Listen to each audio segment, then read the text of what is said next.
Construction finally started in May on the United States' long-mooted missile defense facility in northern Poland. Pitching in at the ceremony were both the defense minister and the foreign minister. On hand to applaud was the president. For this momentous occasion, Warsaw was sparing no pomp.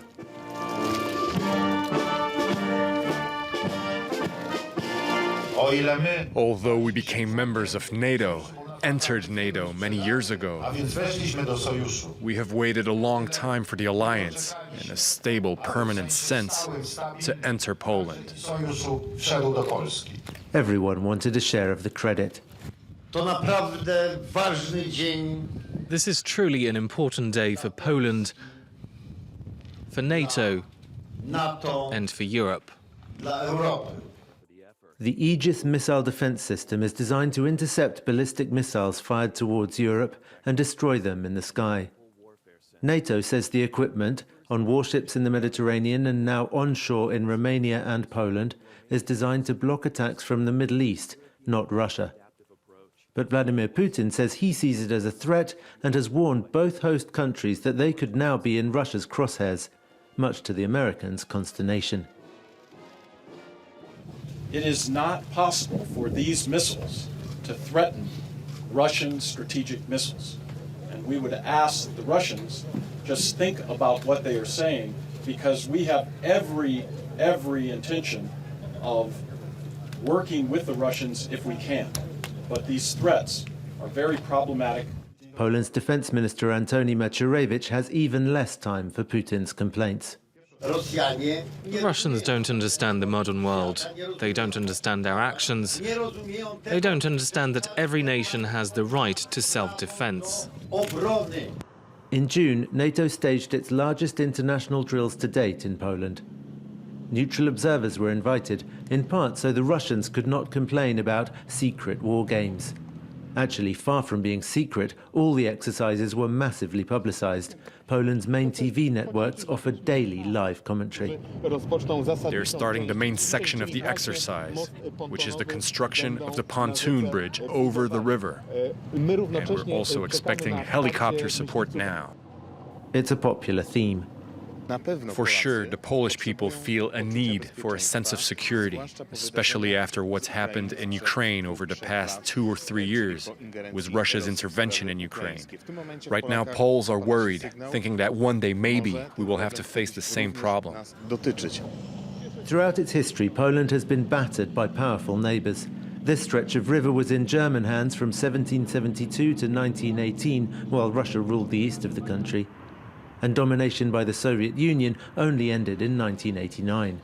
So defense is a priority for Poles, and displays of hardware during the NATO exercises drew enthusiastic crowds. I gdzie naciska? Tutaj. Mam koczkę napicia. Jak odpalimy źródło i wtedy możemy wcisnąć do końca.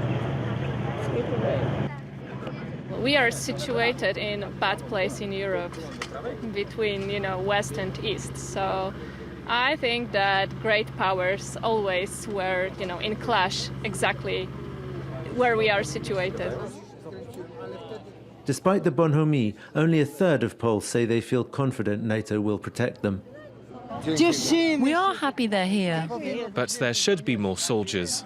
Yes, there should be a bigger army deployment to the east, or else Putin will finish us off if the West doesn't come to our rescue. The Warsaw Summit will see the official announcement of 4 new battalions to be stationed in Poland and the Baltic states. With around 1,000 soldiers each, they'll be led by the US, Britain, Germany and Canada. It's a big step, and one Warsaw is presenting as a triumph. But the force will still be tiny compared to Russian troop numbers in the nearby Kaliningrad region, and the US complains that national borders between NATO members mean extra troops can't necessarily be brought in fast enough.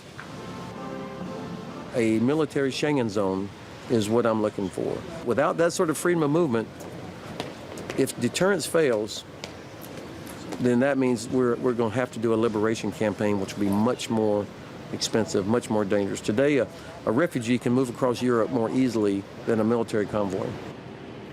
The general hopes to get that fixed soon. But other NATO members, such as France, Italy and Spain, are rather less hawkish on Russia than Poland, the US and the Baltics, and may not be prepared to go much further.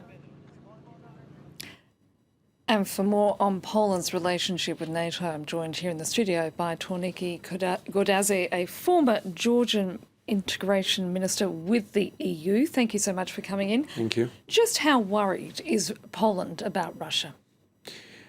Poland and other Central and Eastern European countries are really worried, especially after what's happened in Ukraine and in 2008 in Georgia. So it's not since this time Russia's policy towards its neighbors became very aggressive.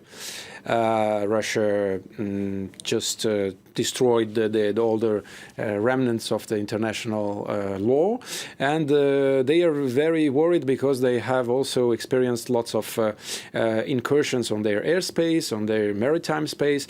So I think their fears are grounded. It doesn't mean that tomorrow Russia will start a large-scale war against one of the NATO members and against all NATO, because, as you know, Article 5 guarantees the collective defense. But Russians are constantly testing NATO's capacity and constantly testing NATO's credibility. If they destroy NATO's credibility, that means already that they won.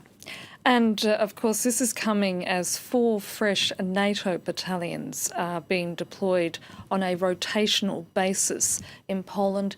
That certainly wouldn't go down too well with the powers that be in Moscow, would it?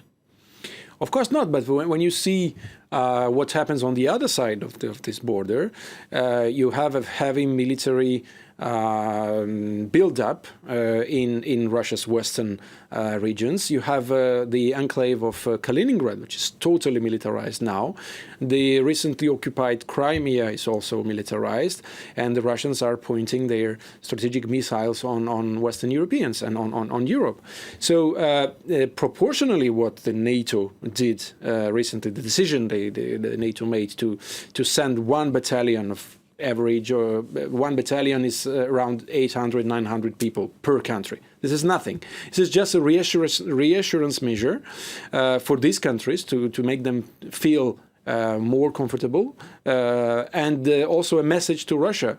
If they go further, if they attack these countries, they have to face NATO forces on the ground. And this is something that the Russians are not ready to do. So it's more a prevention measure than a military response to what the Russians are doing. I'm afraid we're going to have to leave it there. Thank you so much.